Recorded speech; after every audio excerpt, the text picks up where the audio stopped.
Un député européen, ça sert à quoi?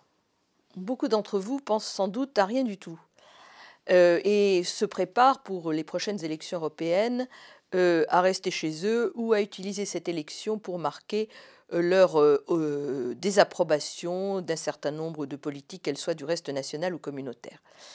Ce que je voudrais vous dire, c'est que même si, ceux qui, sont les plus eurosceptiques sont ceux qui généralement en font le moins au Parlement européen, un député, ça peut servir à quelque chose. D'abord, rappelons-nous que dans de nombreux domaines qui touchent à notre vie quotidienne, la consommation, la santé, l'agriculture, l'industrie, la pollution, la finance, eh bien, les règles, elles sont communautaires, elles ne sont plus, nationales ou très peu nationales. Alors, un député, ça sert déjà à voter la loi communautaire, bien sûr.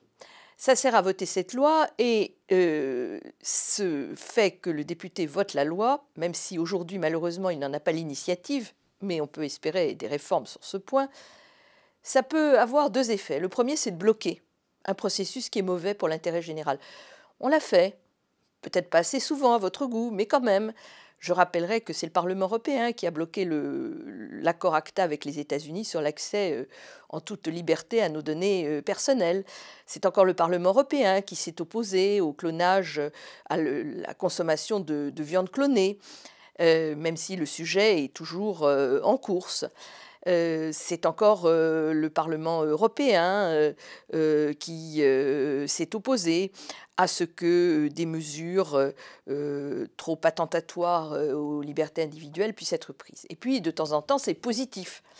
C'est le Parlement européen qui a largement poussé pour des objectifs climat-énergie ambitieux qui non seulement sont une solution au changement climatique, mais surtout vont pouvoir doper l'industrie européenne et lui permettre de retrouver un leadership sur ce qui constitue les marchés les plus importants du XXIe siècle.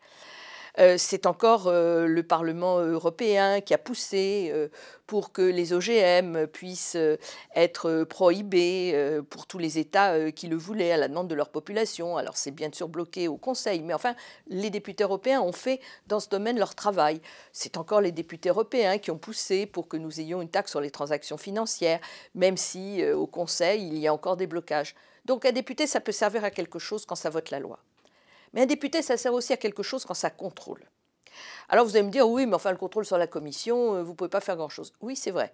Je l'admets parce que nous avons l'arme atomique ou rien du tout.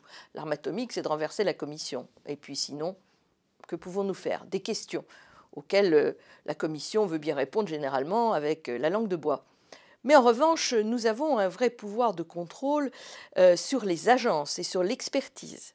Au cours des 5 années que j'ai passées au Parlement européen, j'ai pu voir comment le fait de lutter contre les conflits d'intérêts au sein des agences, qui conduit ensuite à des décisions absurdes qui sont prises, pouvait avoir de l'effet. Et notamment, le Parlement européen, eh bien, il peut par exemple refuser un quitus à une agence, il peut même réduire son budget. Voilà, c'est des manières d'exercer le contrôle qui vont progresser évidemment au cours des années qui viennent de manière à ce que l'influence des lobbies dans l'administration européenne, dans l'expertise et j'espère un jour dans le Parlement européen soit sensiblement réduite. Et puis, un député européen, ça peut prendre des initiatives. Au cours des 5 années que j'ai passées ici, j'en ai pris quelques-unes. C'est avec mon équipe que nous avons lancé les débats autour de l'aspartame. C'est encore avec mon équipe que nous avons lancé le débat sur l'expertise indépendante dès notre arrivée ici en 2010.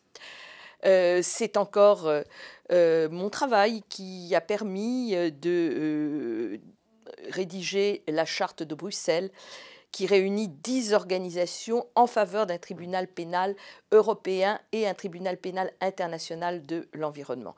Alors vous allez me dire, c'est modeste. Oui, peut-être, c'est modeste, mais n'empêche qu'un député européen, il peut effectivement agir au bénéfice de nos concitoyens et de tous nos concitoyens européens en rappelant qu'un député européen, il représente la population européenne, pas seulement la population française, allemande, belge ou luxembourgeoise, la population européenne. Nous avons, nous citoyens européens, des intérêts conjoints.